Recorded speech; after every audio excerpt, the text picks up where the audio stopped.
오늘은 당회도 은혜 가운데 잘 마치고 또 복된 주일을 보내고 있습니다. 오늘 마가복음에 있는 말씀을 읽었는데요. 여러분 잘 기억하실 겁니다. 이제 며칠 지나지 않았지만 너무나 큰 우리에게 충격을 주었었는데 2017년 11월 15일 대한민국 경상북도 포항시 흥해읍 남송리에서 발생한 지진. 제가 그 시간에 이제 원래 수능을 보기로 했던 날짜 바로 전날이죠.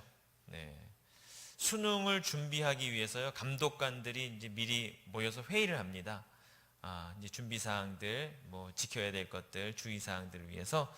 그래서 저희 학교에서 수능을 보기 때문에요, 다른 여러 학교 선생님들이 이제 수능 감독관 회의에 다 모여서 2시부터 회의를 시작했습니다.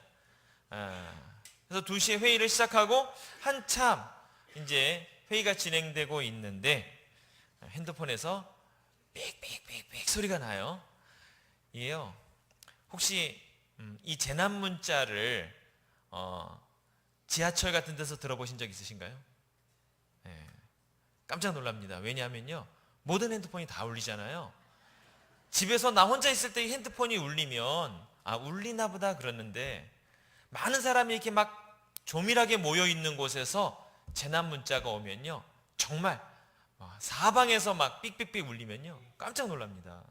특히 지하철 같은 데서 이 재난 문자를 받으면 정말 이제 위급하다는 게 막 느껴지는데, 그때도 한 200명 가까운 사람들이 막 몰려 있는 곳에서 재난 문자가 이렇게 막 울려서 이렇게 보니까 포항에서 지진이 났다 하는 그런 문자를 받았습니다. 그런데 그 문자를 받자마자 옆에 방송실 옆에 이렇게 문에 이렇게 기대고 서 있던 선생님이 그러지 않아도 자기가 이상한 진동을 느껴서 이게 뭔가 그랬는데, 진동을 느끼고 나서 재난 문자가 왔어요. 혹시 여러분들도 느끼신 분 계신가요? 나중에 보니까 사무실에 앉아서 이제 다른 사무를 보시던 선생님은 자기 물병에 물이 흔들리는 걸 느꼈다고 하고, 여러 가지 지진에 대한 감지를 하셨더라고요. 근데 사실 저는 진동을 전혀 못 느꼈습니다. 무엇인가 열심히 좀 왔다 갔다 하고 있었던 것 같아요. 그러다 보니까 가만히 어딘가에 이렇게 있었으면, 또 이렇게 건물이나 이런 데 기대고 있었으면 진동을 느꼈을 텐데, 저는 진동을 못 느꼈고 알람을 보고 알았거든요. 재난 문자가 오고 나서요, 몇 분 안 지났는데 또 문자가 왔습니다. 아빠, 한국에 지진 났다는데 괜찮아? 이렇게 문자가 왔어요. 저희 딸한테서 문자가 왔습니다. 불과 2, 3분 만에 문자가 오더라고요. 참고적으로 저희 딸이 지금 일본에 살고 있거든요. 이렇게 요즘에는 정말 초스피드 시대이기 때문에 저는 진동을 전혀 못 느꼈지만, 아빠 괜찮아? 포항에서 지진 났다면서 이런 식으로 문자가 오더라고요. 그러면서 이제 몇 가지 대화를 나눴습니다, 딸하고. 사실은요, 저희 딸이 일본으로 이제 1년 동안 교환학생을 가는데, 갈 때 엄청 많이들 걱정을 해주셨습니다. 뭘 걱정했느냐? 야, 일본에는 지진이 정말 많다는데 그거 안전하니? 그거 완전 아직도 그렇다는데 거기 괜찮니? 엄청 많이 걱정을 했습니다. 그리고 사실은 가서 얼마 안 돼서도 문자가 날라왔어요. 아빠, 건물이 흔들려, 지진이 났어, 이런 걸 막 문자를 보내더라고요.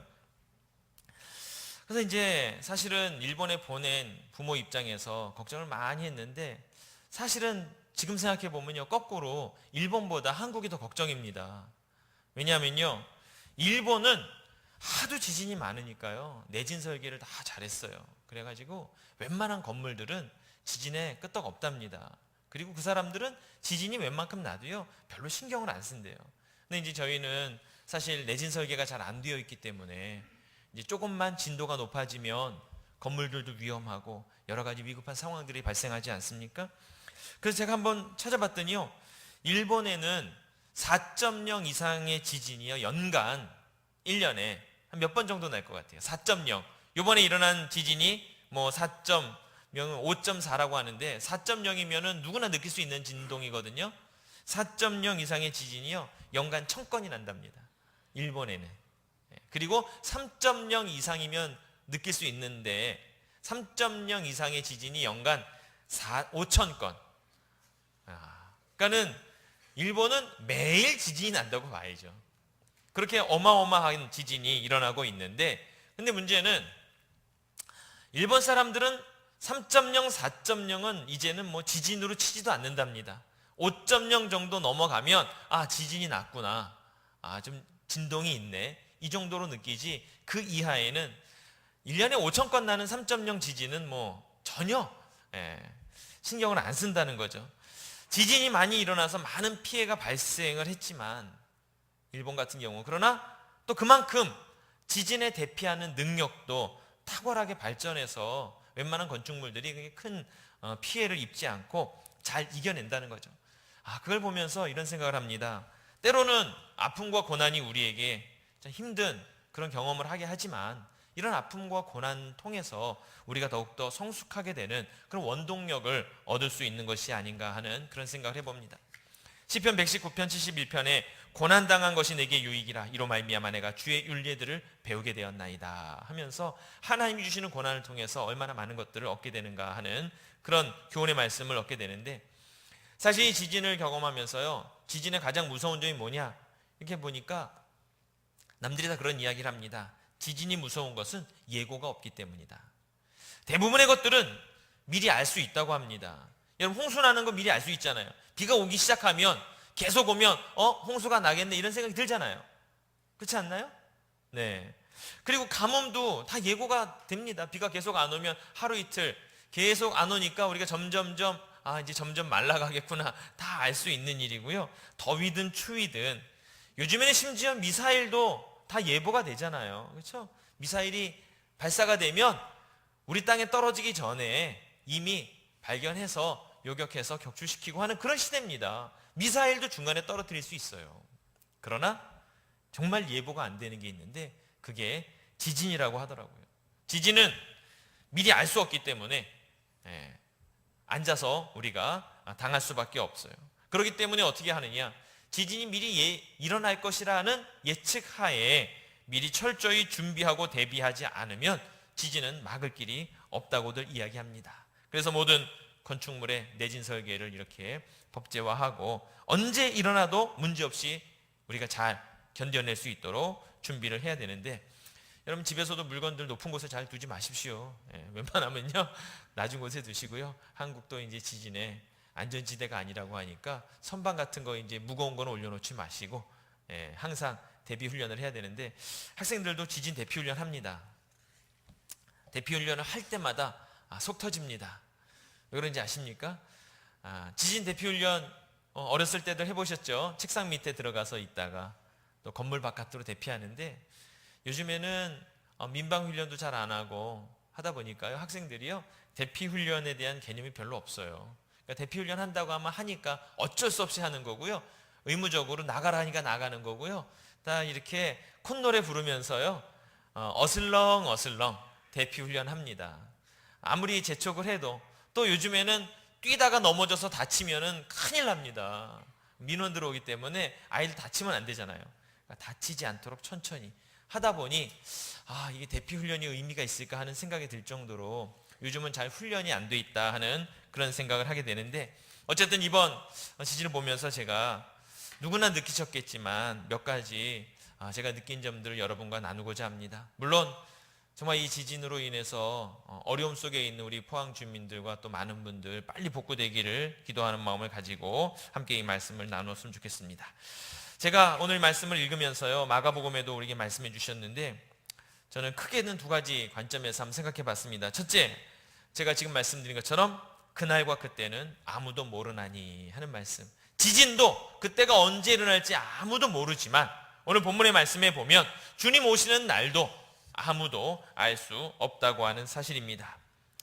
내가 진실로 너에게 말하노니 이 세대가 지나가기 전에 일이 다 일어나리라 말씀하시면서, 그러나 그날과 그때는 아무도 모르나니 하늘에 있는 천사들도 아들도 모르고 아버지만 아시느니라, 이렇게 말씀해 주셨습니다.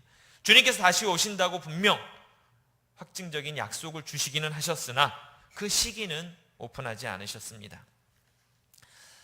만약에 주님이 오시는 시기를 미리 안다고 하면 세상이 이렇게 평온하지는 않을 것 같아요. 그렇죠?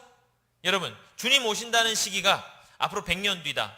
만약에, 그럼 어떻게 사실 것 같아요? 예? 100년 뒤다. 아, 내가 죽기 전에는 안 오시는구나.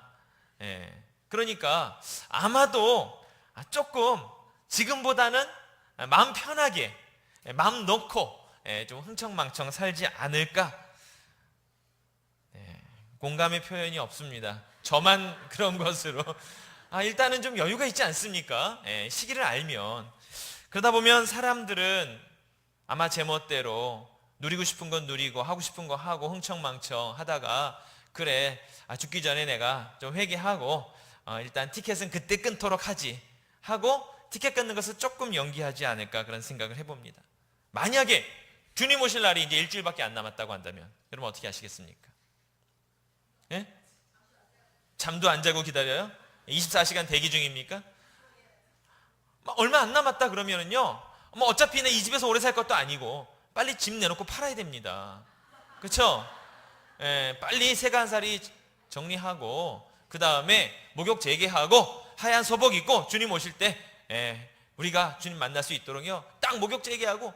직장 뭐하러 나갑니까? 안 나갑니다. 딱 그렇게 하고 대기하고 있어야 합니다. 그렇죠? 그래서 주님께서 그날과 그 시를 우리에게 알려주시지 않은 거예요. 때로는 미리 알려주셨으면 좋았을 텐데 하는 생각도 있지만, 주님께서 그때와 시를 알려주시지 않았던 것은 우리를 향한 하나님의 최대한의 배려였고 우리를 향한 축복이었다는 거죠. 저는 그렇게 생각합니다.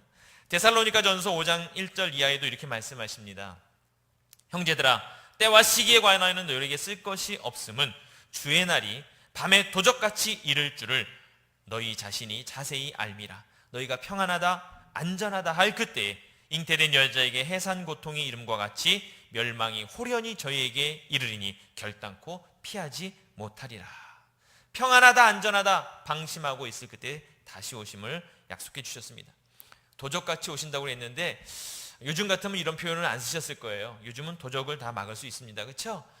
다 새콤 달려 있고요, CCTV 사방에 있어서 웬만하면 들어오지 못하는데, 어쨌든 저는 주님께서 그때와 시를 우리에게 오픈하지 않으셨고 우리가 깨닫지 못하는 그 순간에 오신다고 하셨는데, 지진이 알 수 없기 때문에 무섭듯이 주님 언제 오실지 모르기 때문에 우리는 항상 깨어 있어야 한다고 하는 사실입니다. 언제 올지 모를 그때를 대비해서 두 번째로 우리가 반드시 기억해야 될 것이 무엇이냐? 오늘 본문에서 여러 번 반복하고 있듯이 깨어 있어야 한다고 하는 사실입니다. 33절에 보면 주의하라, 깨어 있으라, 그때가 언제인지 알지 못함이라. 35절에도 그러므로 깨어 있으라, 집주인이 언제 오는지, 혹 저물 때일지 밤중일는지 닭 울 때일지 새벽일지 너희가 알지 못함이라. 이렇게 말씀합니다. 너무 구체적으로 말씀하셨어요. 저물 때면 몇 시쯤입니까? 요즘엔 해가 좀 일찍 떨어지는데 6시, 7시, 그렇죠? 여름에 8시. 밤중은 언제입니까? 9시, 10시, 11시, 12시. 그렇죠? 이제 닭 울 때는 새벽 2시, 3시, 4시. 그리고 새벽은 5시, 6시, 7시. 해 떨어지고 해 뜰 때까지를 전부 다 표현해 주셨어요. 저물 때, 밤중, 닭 울 때, 새벽. 그 이야기는 뭐예요? 올라이트라는 얘기죠. 올라이트. 한시도 우리가 방심해서는 안 된다고 말씀하고 있는 겁니다. 우리가 잘 알고 있는 슬기로운 5 처녀의 이야기가 있습니다. 등불을 준비하고 깨어 있어야 할 것을 말씀해 주셨죠. 결혼잔치가 언제 시작될지 모릅니다. 신랑이 오는 시점이 언제인지 모르기 때문에. 그렇기 때문에 우리는 항상 기름을 준비하고 깨어 있어야 한다고 하는 사실입니다. 오늘 본문에는 뭐라고 말씀하셨느냐 하면요, 34절에 보면 가령 사람이 집을 떠나 타국으로 갈 때에 그 종들에게 권한을 주어 각각 사물을 맡기며 문지기에게 깨어 있으라 명함과 같다. 이렇게 말씀하셨습니다. 각자의 사람에게 여러 가지 역할들이 있는데 특별히 문지기를 말씀하셨어요. 자, 문지기는 하는 일이 무엇입니까? 당연히 문을 지키는 일이죠. 문지기는 문을 지키기 위해서 반드시 깨어 있어야 합니다. 저희도 수희 아저씨가 계시는데 수희 아저씨는 밤에 야간 근무하시는 분이 있고요, 낮에 주간 근무하시는 분이 있어요. 24시간 깨 있을 수는 없잖아요. 그러니까 교대 근무를 합니다. 보면 상황실 이런 데 보면 다 3교대 근무하죠. 한 사람이 24시간 깨 있을 수는 없거든요. 그러니까 8시간씩 하기도 하고요. 또 환경이 좋은 데는 뭐 4교대 근무하기도 하고요. 저희 같은 경우는 수희 아저씨는 2교대 근무하시더라고요. 판문점에서 귀순한 병사가 있는데, 그쵸? 뉴스 다 들으셨죠? 네. 북한에는 병력이 싹 교체됐다고 그러네요. 왜 교체됐나요? 네, 문을 못 지켜서 그런 거죠. 그렇죠? 언제 올지 알지 못하는데 깨어있으라 이렇게 말씀하셨는데 성경 말씀을 안 읽어서 그런 거예요. 깨어있으라, 문지기에게 그 사명을 맡겼는데 문을 못 지켰기 때문에 싹 교체되고 그들에게 어떤 일이 이루어졌는지 알 수 없다고 뉴스에 나오더라고요. 그걸 보면서 바로 수희의 아저씨에게는, 문지기에는 이런 사명이 있는데 그 사명과 같다 우리에게 말씀하셨어요. 우리가 주님을 기다려야 될 사명이 그렇게 있는데 깨어있기 위해서 그럼 무엇이 필요할까? 그걸 생각해 보면서 지진에 맞추어서 제가 한번 이 말씀을 여러분과 이렇게 나누려고 생각해 봤습니다. 첫째는 지진을 막기 위해서, 지진이 어느 때 알지 못하도록 오듯이 주님이 오신다면 우리도 지진을 위해서 내진 설계하듯이 우리도 좀 영적인 내진 설계가 필요하다 하는 것을 생각해 봤습니다. 여러분, 내진 설계가 제대로 되어 있지 않은 건물들은 지진 앞에서 무너져 내릴 수밖에 없습니다. 이번에 특히나 필로티 건물들이 피해들이 많죠. 저희 학교도 한쪽이 필로티로 돼 있어서 걱정이 많습니다. 저희는 지은 지가 얼마 안 돼서 그래도 내진 설계를 하긴 했거든요. 근데 어느 정도 강도를 견딜지는 모르지만 필로티 건물들이 조금 위험하다는 이야기들을 해요. 벽이 없이 기둥만 있다 보니까.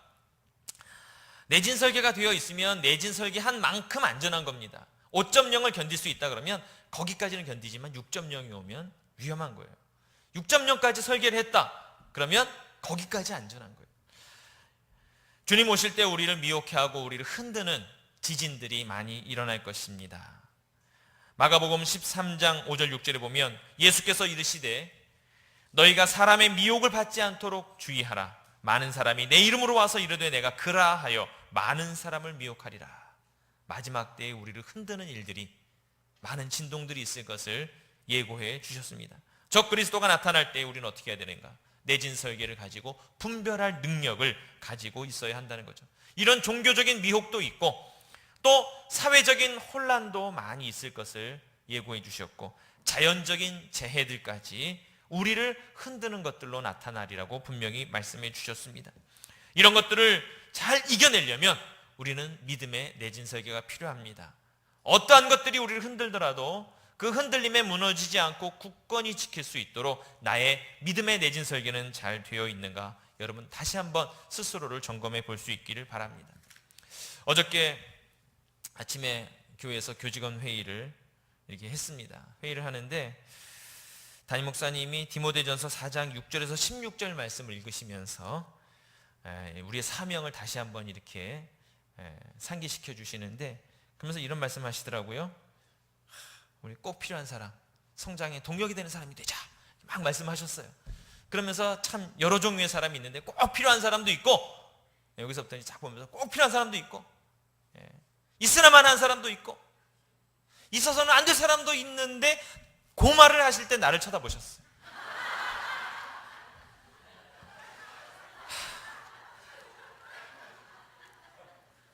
제가 오늘 아침에 교회를 안 나올 뻔했습니다. 시험이 들어서 왜 하필이면 있어서는 안 되는 사람도 있고, 이쪽으로 이렇게 쭉 왼쪽부터 이렇게 보셨거든요. 제가 오른쪽 끝에 담임 목사님 옆에 앉아요. 딱 그때 그 얘기를 하셔가지고 왜 하필 나를 보면서 이 얘기를 하시나.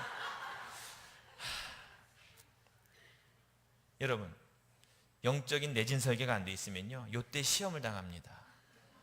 꼭 설교 말씀하실 때 왜 저렇게 나를 타겟으로 두고, 그리고 꼭 왜 그 나쁜 얘기할 때 왜 날 쳐다보고, 지금도 내가 눈을 어디다 둬야 될지 모르겠어요. 이게요, 여러분 웃으시지만요, 그렇게 시험 당하시는 분들이 꽤 있어요. 이게 영적으로 내진 설계가 안 된 분들입니다.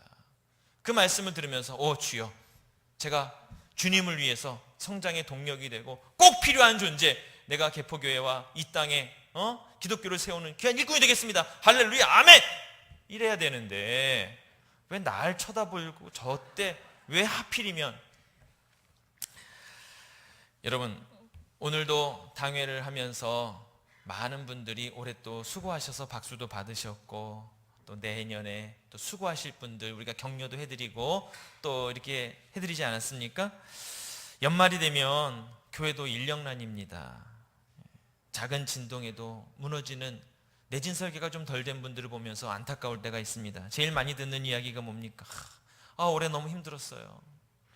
내년에는 절대 임원 안 할래요. 내년에는 이 봉사부서 좀 빼주세요. 제가요 지금까지 10년을 했거든요. 또 10년 또 마음에 두지 마세요. 의미 없는 10년입니다. 내가 10년 한 거 어떻게 알았지? 이러지 마세요 제발. 네. 그럼 12년? 12년도 안 되나요? 네, 어쨌든 제가 10년을 했거든요. 이제 한 번은 쉬었다 가고 싶어요. 이런 분들이 꼭 있습니다. 예, 물론 정말 너무 공감이 되고 이해가 됩니다.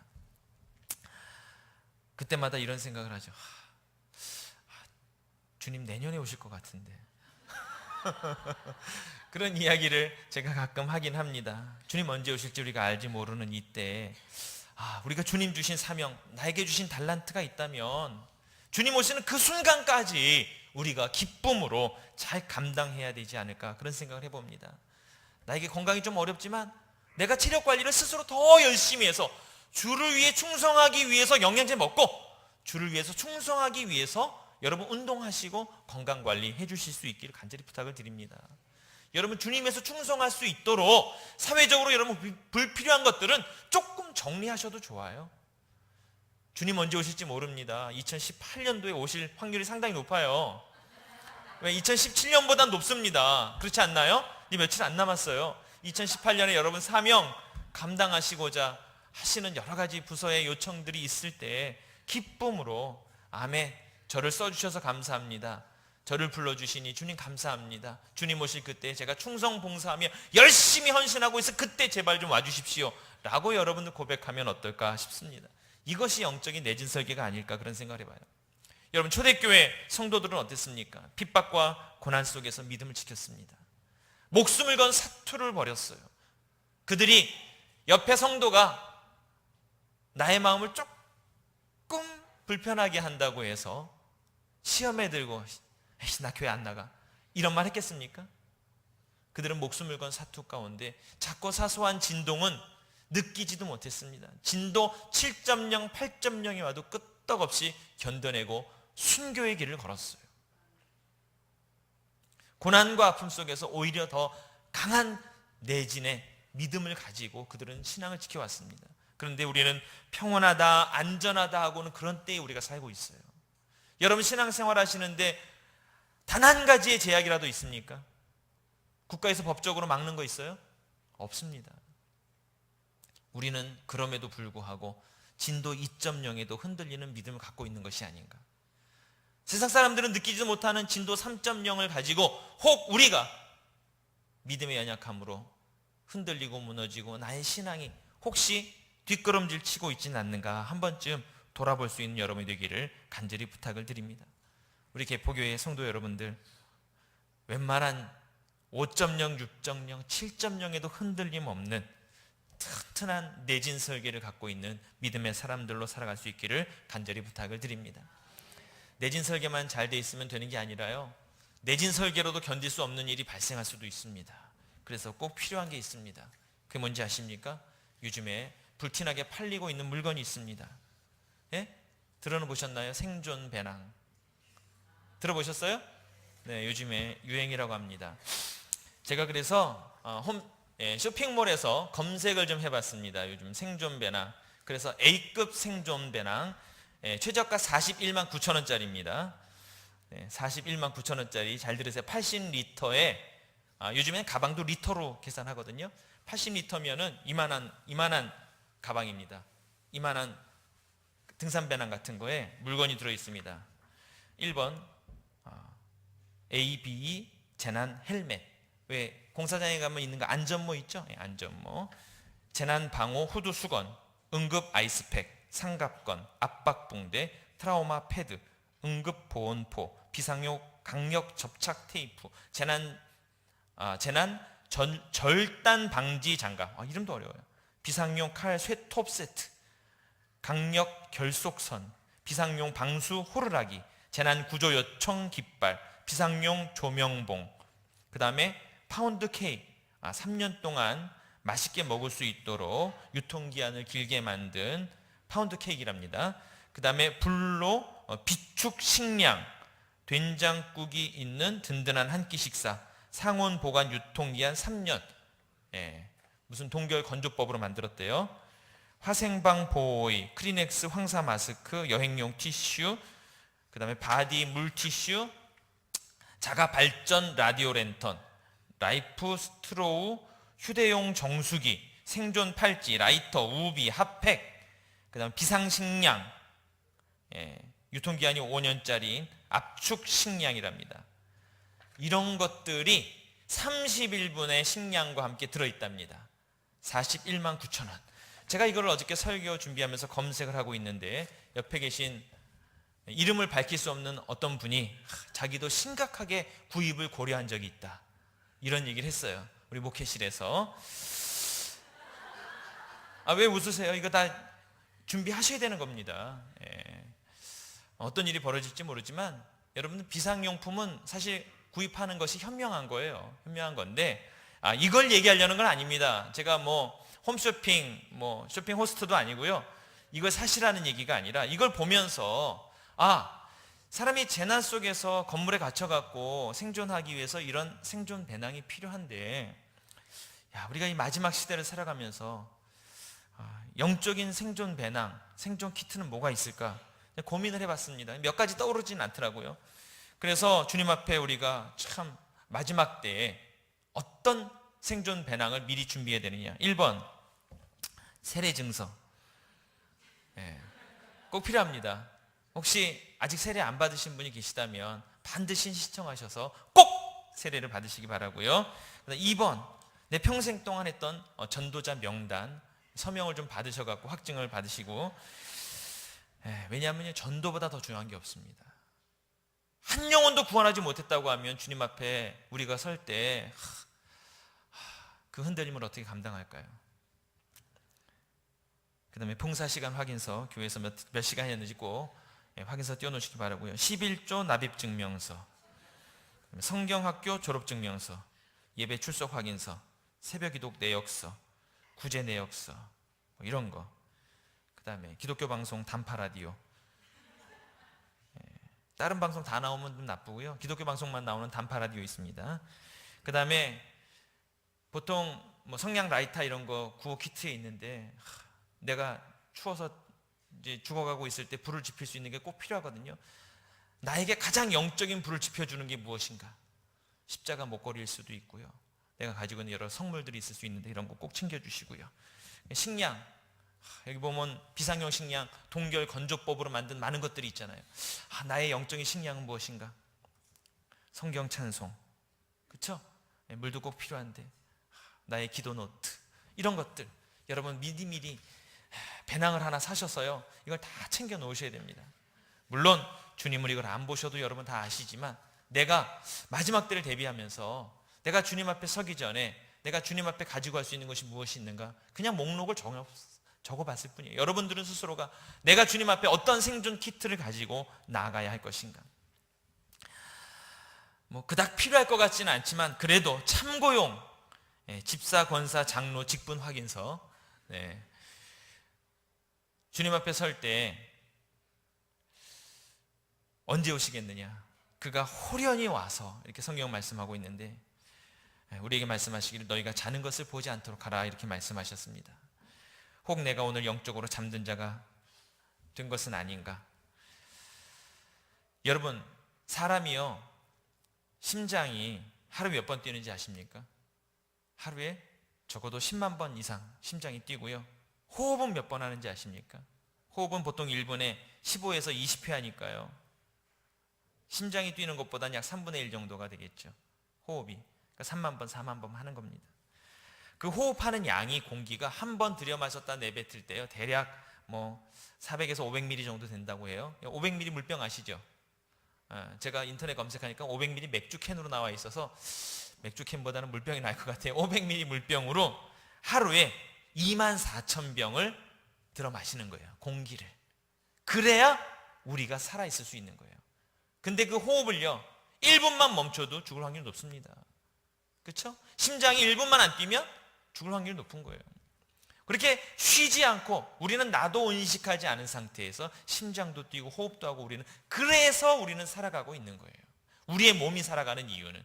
근데 하나님께서 그것을 자동적으로 살아갈 수 있도록 그것을 내가 의지하지 않아도 살도록 만들어 주셨는데, 하루에 10만 번 심장이 뛰고 하루에 3만 번 호흡하고 있는 우리가 과연 하루에 몇 번 주님을 바라보고 주님을 생각하고 주님께 기도하고 주님께 찬양하고 있는가? 과연 우리의 영적 호흡은 안전한가? 기도와 말씀이 멈추어 서 있진 않은가? 겟세마네 동상에서 분명 주님은 제자들에게 함께 기도하기를 원하셨습니다. 기도하고 깨어있으라 말씀하셨지만 제자들은 그만 주님께서 기도하시는 사이에 기다리지 못하고 잠이 들어버렸습니다. 너희가 나와 함께 한시도 이렇게 깨어있을 수 없더냐? 탄식하시는 주님의 음성을 이 시간 들으면서 주님 언제 오시든 주님 앞에 깨어 기도할 수 있는 저와 여러분이 될 수 있기를 간절히 부탁을 드립니다. 매일 새벽 기도로 깨어나고 큐티와 말씀 찬양으로 또 주님께서 우리에게 주시는 건강한 몸을 가지고 주의 이름으로 나아가 섬기며 봉사하며 헌신하고 구제하는 삶을 통해서 영적으로 항상 깨어있는 여러분이 될 수 있기를 간절히 부탁을 드립니다.